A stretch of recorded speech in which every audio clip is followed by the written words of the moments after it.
ang ministeryo ng kalihim ng iglesia. Yan, hindi ko na nilagay yung responsibilidad. Medyo pagka napakinggan yung responsibilidad, baka isipin nyo talaga, ay, magre-retire na ako. Napakarami pa ng responsibilidad ng church clerk. So kaya, ang title na pag-usapan natin ay Ministeryo. Ministeryo. Pagka sinabing ministeryo, ito yung mga gawain na gagampanan ng iglesia at kung bakit kayo tinawag at pinili sapagkat nakita ang inyong kaloob ay karapat-dapat sa ministeryo ito. Pagka sinabi natin church clerk, ating hinahanap sa Biblia yung salitang clerk. Pero wala pumasok ng clerk Meron yung secretary. Yan, yung kalihim, yung tagapagtala. Yan, yung makikita natin sa banal na kasulatan. Alam niyo doon sa panahon ng paglalakbay ng Israelita patungo sa bagong tipan, nag-utos si Joshua. Panahon nung nabalik na si Moses at bumalik si Joshua, nung malapit na sila doon sa tinatawag na lupain ng pulot at gatas. Yan, lupain ng pangako. Nag-utos si Joshua, doon sa Joshua chapter 18 verse 4, sabi niya, magkalal kayo sa inyo ng 3 lalaki sa bawat lipi at aking susubuin at sila'y babangon at lalatan sa lupain at iguguhin ayon sa kanilang mana at sila'y paririto sa akin. Itong sinulat nito si Joshua ay ito yung instruction ng Diyos na siya'y pipili ng mga kalihim. Na sinabi din dito ano ang responsibilidad ng kalihim. Ang unang binanggit, tagapagtala, tagapaglagay sa record upang sa ganoon ay hindi makalimutan at yung record na yon ang dadalhin sa Panginoon. Alam ba ninyo na ang ating Diyos ay ginampanan ang pagiging secretary. Kung ang kalihim ay tagapagtala, tagapagsulat, ang ating Diyos ginampanan din niya ang pagiging kalihim. At ito ay makikita natin sa Deuteronomio Kapitulo 9, ang talata po kay James. Kaya napakahalaga ang gawain ng clerk. Dahil ang clerk, tagapagtala ng mahalagang bagay sa iglesia. Kasi ninyo ang pagkasulat ni Moses, ang sabi niya, the Lord gave me the 2 tablets of stone, written by the finger of God. Ito ninyo na ang Diyos bilang church clerk, o bilang clerk, hindi siya gumamit ng ballpen, kundi sa pamamagitan ng kanyang daliri. Kanyang isinulat sa 2 tapyas na bato ang magiging gabay ng tao para sa kanilang pamumuhay. And on them were all the words which the Lord has spoken with you at the mountain from the midst of the fire on the day of the assembly. So mga kapatid, pinapakita mula sa modelo ng pagiging kalihim ang ating Diyos na siya ay tagapagtala ng mga bagay na napakahalaga na dapat nating sinusundan. Kayo ba ay nahilingan na? No? Marahil yung iba sa inyo ay ngayon ay church clerk na. Pero kung hindi pa kayo local church clerk, hinilingan na ba kayo na maglingkod sa inyong lokal na iglesia? Sino pa rito hindi pa church clerk, tasang kamay? O lahat kayo, lahat ng church clerk, tasang kamay? Amen. So ngayon, bago pa kayo naging hinilingan kayo na maglingkod bilang kalihim ng iglesia. O marahil, ikaw ay kabilang sa isang committee ng nominasyon. Ayan, yung mga local church elder na narito, na kayo ay kabilang doon sa nominating committee. Na ngayon, nang pinag-uusapan kung ano ang gawain ng church clerk, ano ba yung nasa isipan mo? O, ano ba yung mga tungkulin ng clerk? Alam niyo, kapag kayo ay member ng nominating committee, ang kauna-unahang iniisip natin ay kung ano ang katungkulan nitong mga posisyong ito na nasa sa iglesia. At doon sa katungkulan iyon, ibinabagay natin yung mga taong inilalagay natin. So hindi, alam niyo may mga pagkakataon, ang unang nangyayari kung minsan sa nominating committee, hinahanay muna yung mga tao bago yung mga katungkulan. Iniisip mo na, ito yung karapat-dapat, pero wala pa yung katungkulan. Sa nominating committee, ang unang ginagawa, inihahanay yung mga katungkulan. Ito yung mga katungkulan, sa bawat katungkulan, narito mga gawain niya, at sa mga gawain niya, sino sa mga kaanim ng iglesia ang binigyan ng kaloob na gagampanan dun sa gawain ating lalagyan ng mga tao. So itong pag-aaral na ito, mga kapatid, ay gagabay sa atin upang maunawaan natin ito pala ang ministeryo ng kalihim ng iglesia.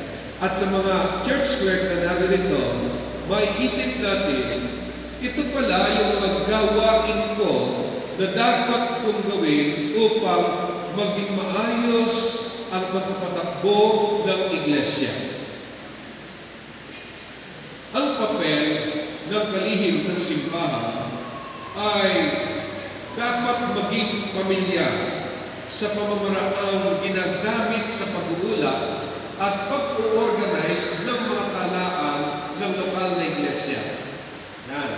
Bilang clerk, ang unang titingnan natin ay kung paano tayo magbibigay ng ulat at paano natin i-organize yung mga talaan sa lokal na iglesia. Ano ba yung mga talaan sa lokal na iglesia na meron ang church clerk? Ha?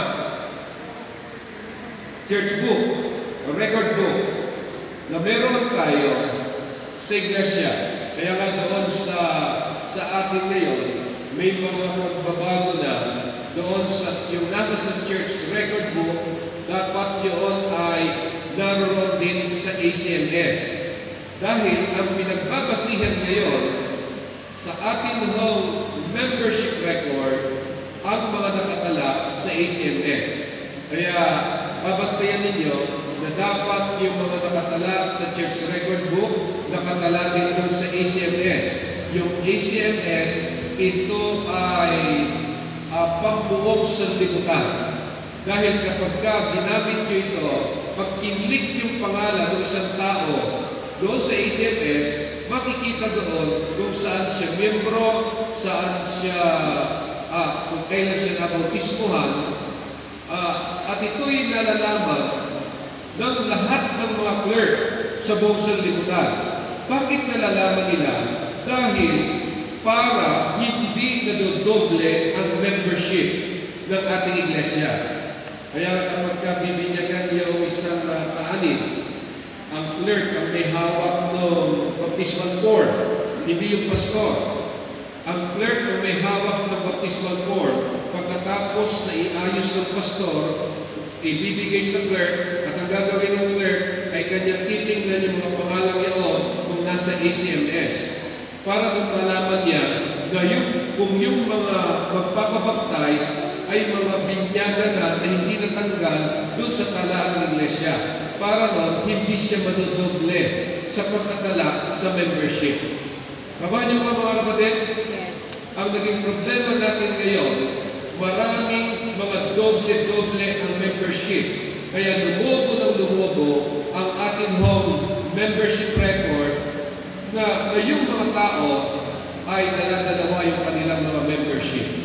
So kaya napakaganda ng sistema ngayon na malalaman natin kung ang magpapabaptize ay miyembro pa ng iglesia at kung miyembro pa sila ng iglesia, nararapat ma-actionan muna yun para nun bago may tala yung panibagong yung rebaptism nitong kapatid na ito.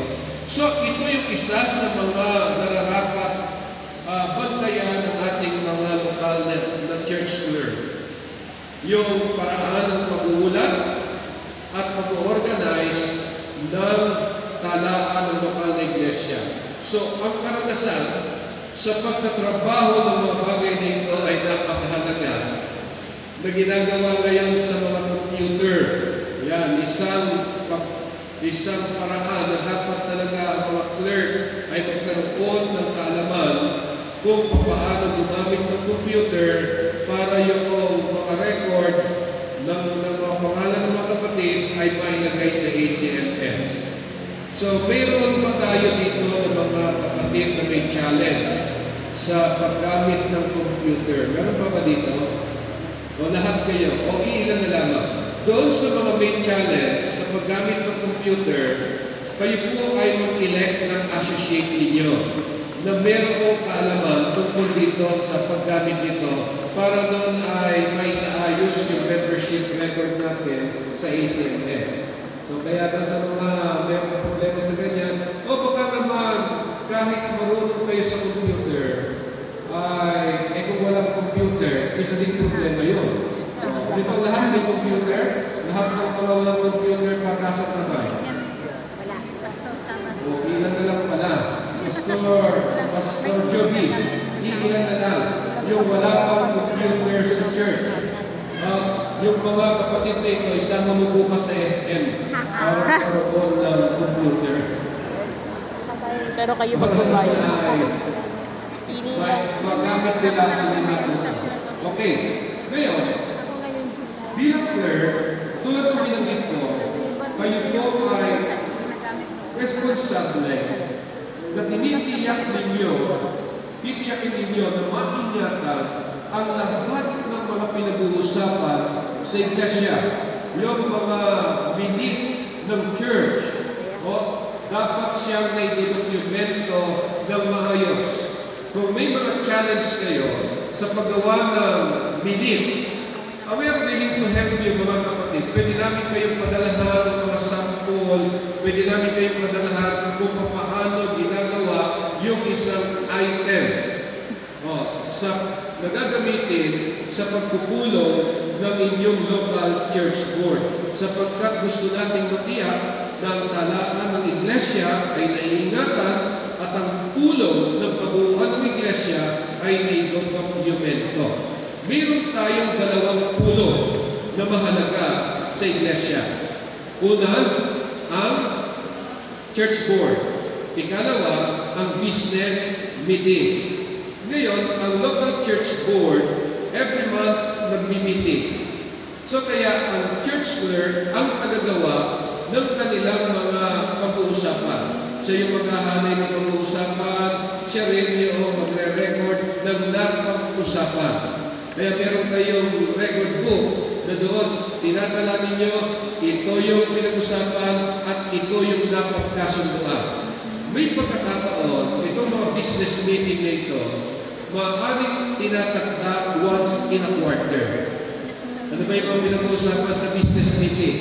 Una, pinag-uusapan dyan kung ano ang programa ng iglesia sa pamamaraan. Ikalawa, pinag-uusapan sa business meeting kung ano ang kalagayan ng pananalapi ng iglesia.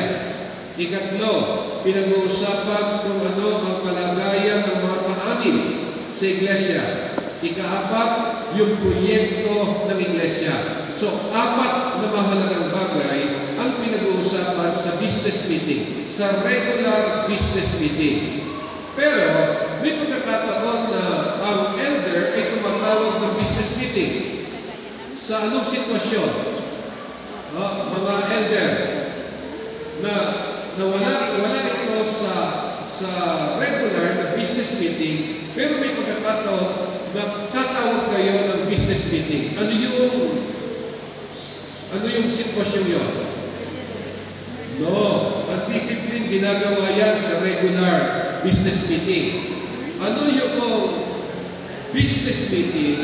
Yes, kapag ka mayroong itatransfer, kapag mayroong babautismuhan. So, kapag ka may babautismuhan, lahat ng mga babautismuhan ay tinatawag ninyo at ipatatanggap sa buong iglesia. At yun yung business meeting ng church. So, kaya bilang mga local church clerk, ito yung itatala natin. Kailan tumawag ng business meeting, ano ang pinagkasunduan, at idadagdag doon sa talaan ng mga napapagkasunduan sa business meeting. Nakuha niyo po mga kapatid? Okay.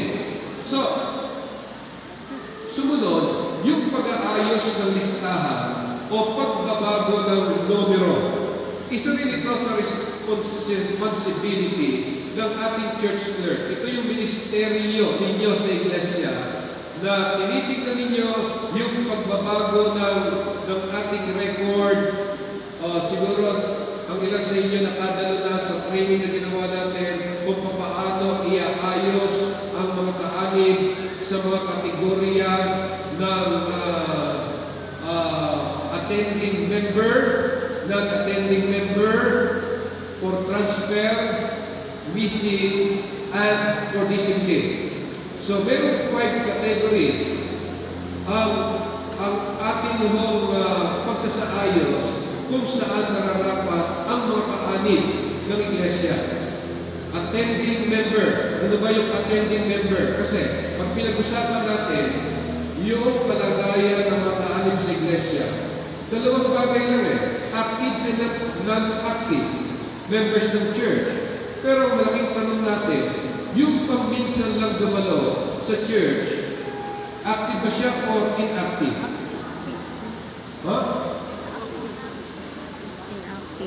Sabi ng iba, inactive. Test lang natin ito test. Wala naman natin.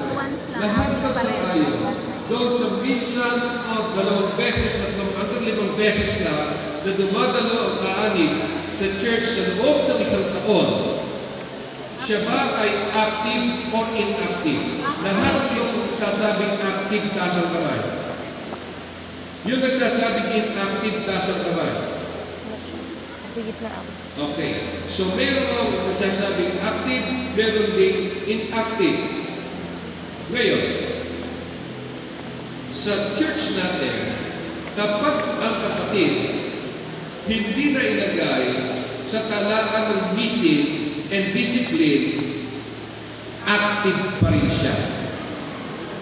Kahit yan ay 1 beses lang na dumalo o 2 beses sa 1 taon, mananatili ang active dahil hindi naman siya dinidisiplina. Wala naman siyang discipline. Hindi naman siya missing. Alam naman natin kung saan naroon siya. Subalit, yan yung mga humihingi sa mga certification, kaya nalilito tayo. Saan ba ito lalagay? Paano ba gagamitin ko rito? Good standing, active, ano yung gagamitin? Paano ko isusulat? Yan ang problema. Pero, mga kapatid, dahil doon sa church audit na ginagawa natin, dito sa ministry ng church clerk, kanya ngayong aayusin yung listahan ng status ng mga kapatid. Ilalagay niya, una, ang mga kapatid doon sa attending members. Sino yung mga attending members? Ito yung regular na sumisimba ng Sabado at ganun din ng Vesper or Midweek. Sila yung mga attending member. O maaaring nakaka-absent pero baka naman sa iba sumimba, o di kaya may mga tungkulin, o kaya may ginampanan mga speaking engagement sa ibang church, so kaya wala doon sa church. Pero yung regular na sumisimba, ang tawag natin doon, attending member. Doon naman sa mga non-attending member, ito yung mga kapatid na minsan lang nakasumisimba, o 2 beses, o 5 beses, pagka may pag-birthday, pag-Christmas, o di kaya New Year, sumisimba. Yan yung mga ilalagay natin sa non-attending member at saka yung mga member na ayaw pang magpalipat ng membership na sumisimba sa ibang church o di kaya nasa abroad. At pagka dumarating, sumisimba rin sila doon sa inyong church. Yung mga non-attending. Para lang nalalaman natin kung sino yung paglilingkuran natin. Pero yung mga kapatid na mga ready for transfer sa ibang church at yung mga sumisimba na sa inyong church na kailangan na i-transfer na yung membership, ilalagay ninyo doon sa transfer. At yun namang mga kapatid na hindi nyo na alam kung saan naroon, ilagay ninyo doon sa missing. Missing. Dahil hindi nyo alam, lagay niyo sila sa missing dahil may mga dapat tayong maging programa sa mga kapatid na ito na hindi natin pabayaan na lang sila kung saan sila naroon. Dapat na maramdaman nila na ang church ay nagmamahal sa kanila. Yung missing, yung hindi nyo na alam kung saan naroon ang kanilang membership. At yung namang mga kapatid na alam nyo naman na nandoon lang sa tabi-tabi. Pero, hindi sumisimba, lumalabag sa araw ng Sabat, lumalabag na rin sa mga doktrina ng Iglesia, sila yung mga inilalagay doon sa disciplinary action, or discipline. Sila yung mga naroon sa talaan ngayon, na kung saan ay kung hindi sila babalik o magbabago, ang church ay gagawa ng walang action para noon ay maiayos ang membership ng Iglesia. Ito yung isang napakahalagang tungkulin ng church clerk. Evaluate yung mga miyembro ng Iglesia. Kaya nga yung church clerk, katuwang niya yung mga diakono.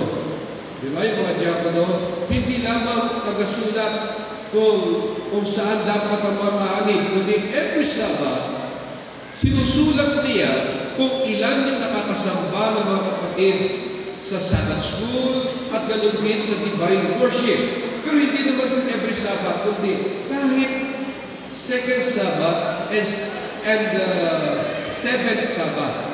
Yan. Yung ikalawang Sabbath sa quarter at ikapitong Sabbath sa quarter. Yan, pakiusapan natin yung mga diakono na kung pwede, pagka pumarating yung second Sabbath, itatala nila ilan ba yung mga kapatid na dumalo ng Sabbath school at ilan ang dumalo ng divine worship. Bakit natin ito gagawin? Sapagkat gusto nating malaman yung average ng mga sumisimba kapag ka-Sabbath school, yung nakaka-attend na Sabbath school, at ganoon din ng divine worship. So, sa pamamagitan ng mga ganitong pamamaraan, nabibilang natin ang ating mga kapatid sa loob ng Iglesia. At pagdating ng business meeting, ito ngayon yung iuulat ng ating church clerk. Sasabihin niya ngayon sa kapulungan, mga kapatid, meron tayong membership na 50, pero ang sumisimba po ay 25. Ito po yung mga kategorya ng mga dumadalo sa ating iglesia. At sa bawat Sabbath school po, sa ayon sa average, ito lamang yung nakakasama ng Sabbath school, meron lamang 20, at ang nakakasama ng divine worship, meron lamang 30. So yung 20 na aktibong mga kapatid, ay hindi natin alam kung saan sila sumasamba. Yun yung pinag-uusapan sa business meeting, mga kapatid. At mula doon, gagawa kayo ngayon ng programa.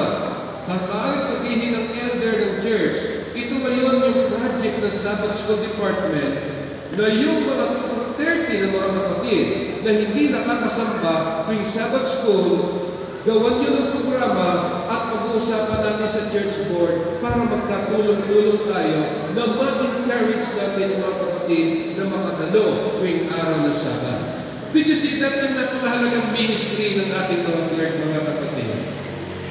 Itatala ng ating clerk, ilan yung mga bata na nakakasamba sa Children's Division. Bakit napakahalaga yun? Sapagkat mula doon makagagawa, yun ang magiging basihan ng mga departamento sa paggawa nila ng programa. Para nun, malaman ng Children's Ministry Department ay meron pala tayong 30 na mga bata sa church. Pero nakakasama lamang na sumasamba sa church ay 10. So anong gagawin natin sa 20? Ito may programahan ng Children's Ministry Department. So did you see, mga kapatid, sa pamamagitan ng ministry ng clerk, nagkakaroon ng organisasyon sa iglesia ng bawat departamento ay kikilos upang ma-nurture, ma-disciple ang ating mga kapatiran na yung unang mga nasa sa loob ang siyang maging matatag sa pananampalataya para pag nag-reach out tayo, mararamdaman ng mga tao na nire-reach out natin, ang ganda pala ng relationship,